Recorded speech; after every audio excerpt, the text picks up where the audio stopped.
कर्म पथ का तो फिर से अनुसरण करना होगा, पद गया होगा, राजपद मिला, कुछ ना कुछ तो नया कर्म बना होगा। अच्छा वाला योगी था, कैसा हो गया ये? बड़ी बात है, पर ये समझ में नहीं आता है। अगर वो पद नहीं लेता तो मुक्त हो जाता। तो बात ये है, संसार कितना भी मिले, जो अभी हमने कहा, आप प्रधानमंत्री बन जाए, राष्ट्रपति बन जाए, कई ऐसे होते हैं साधक बनने गए, सन्यासी बनने गए, साधु बनने गए, प्रधानमंत्री बन जाते हैं, पर संसार आपको मिलता है तो चूस लेता है। इसको दुर्भाग्य कहें या सौभाग्य कहें कि आप राष्ट्रपति हैं, आप प्रधानमंत्री हैं, क्या कहें? दुर्भाग्य कहें या सौभाग्य कहें अगर बड़ा पद मिलता है? कहा नहीं जा सकता कि सौभाग्य या दुर्भाग्य है। संसार इसे सौभाग्य कहता है और अध्यात्म कहता है इसे दुर्भाग्य। अध्यात्म पद से भ्रष्ट होकर राजा बना है, तो इससे बड़ा दुर्भाग्य और क्या होगा भाई?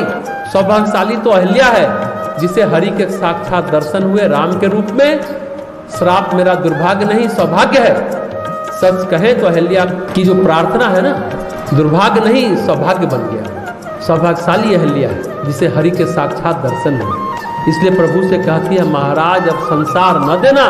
कहती है, मेरी मति भोरी, मेरी मति कम है, पता नहीं मैं क्या मांग लूं, क्या मेरे मुंह से निकल जाए और आप मुझे देने लग जाए। अब मैं कोई दूसरा वर मांगना ही नहीं चाहती। जब तक रहूं, जहां रहूं, बस केवल और केवल आपके चरणों में मेरी भक्ति, मेरी अनुरक्ति बनी रहे। गोस्वामी जी कहते हैं, कहां पैदा होंगे मुझे क्या मालूम, गधा बनेंगे, घोड़ा बनेंगे, क्या मालूम। जहां जिसका जो कर्म होगा, मेरा भी जो कर्म होगा, मुझे वहां ले जाएगा। जहां भी कर्म ले जाए वहां रहूं। कुछ और बात मेरे मन में और ना आवे, कोई और भाव ना आवे, मेरा मन तदाकार हो जाए, तल्लीन हो जाए। रसखान कहते हैं ना, अगर मैं पत्थर भी बन जाऊं तो गोवर्धन का पत्थर बनूं, जिसे बाल कृष्ण ने उंगली पर उठा लिया। वैसे कोई पत्थर तो बनता नहीं है, कोई ना कोई योनि मिलती है जीवात्मा को। तो कहते हैं कि अगर पक्षी बनूं तो वही यमुना के तट पर, वही कदम के पेड़ पर विचरण करता रहूं। अगर पशु बन जाऊं, पशु योनि में जन्म हो, तो मुझे गाय बना देना महाराज। मैं उसी गायों के बीच में, नंद बाबा की गाय के बीच में वहां विचरती रहूंगी, उन्हीं के आसपास घूमती रहूंगी। ये रसखान कहते, कोई योनि में जन्म दो, बस प्रभु के आसपास रहे। जैसे अहिल्या कहती है, हम प्रभु के चरणों में भौरा बन करके घूमती रहूं। प्रश्न ये नहीं कि कौन सा शरीर मिला है, प्रश्न ये है कि चेतना कितनी उन्मुख है, कितना उन्मुख है, किधर है उन्मुख और अभिमुख किधर है। भक्त कहता है, मैं कहीं भी रहूं मुझे परवाह नहीं है, परवाह बस इतनी है कि मेरी चेतना की दिशा, मेरे चिंतन की दिशा, मेरे चित्त की दशा अब भटकेगी नहीं।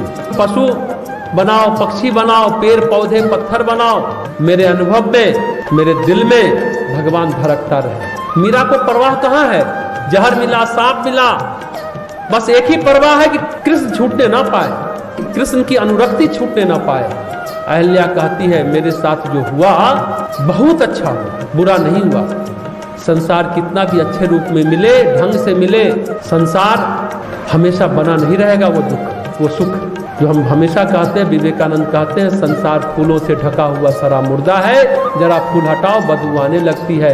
नहीं साहब, धन है, पद है, मान है, प्रतिष्ठा है। कहाँ की प्रतिष्ठा, कहाँ का पद? अहिल्या कहती है, और प्रतिष्ठा मुझे मिली, निंदा मिली, सब कुछ मिला, मुझे कुमारगामी कहा गया, चरित्रहीन शब्द मिले, बरसों तक गाली लोग देते रहे, पर कहती है बहुत अच्छा हुआ, आप मिल गए ना, सब अच्छा हो गया। बात यह है कि किसी भी तरह, किसी भी ढंग से भगवान मिल जाए, संसार तो तालाब में जमे काई की तरह है, उसके नीचे, काई के नीचे निर्मल जल होता है। माया का आवरण हटा तो परमात्मा मिला। संसार इसी तरह है, काई के जल की तरह, समझे ना। किसी भी तरह का संबंध, किसी तरह का रिश्ता, जान लीजिए मनुष्य को तृप्त नहीं करता। भक्ति के अलावा कोई और तृप्ति नहीं है, कोई मार्ग नहीं है, कोई तरीका नहीं है। बस भाव भक्ति बनी रहे, यही प्रार्थना हम सभी भी करते हैं कि हम सबके जीवन में भी भाव और भक्ति बनी रहे, क्योंकि कोई रिश्ता, कोई संबंध जो सांसारिक है तृप्त नहीं कर पाता भक्ति के अलावा।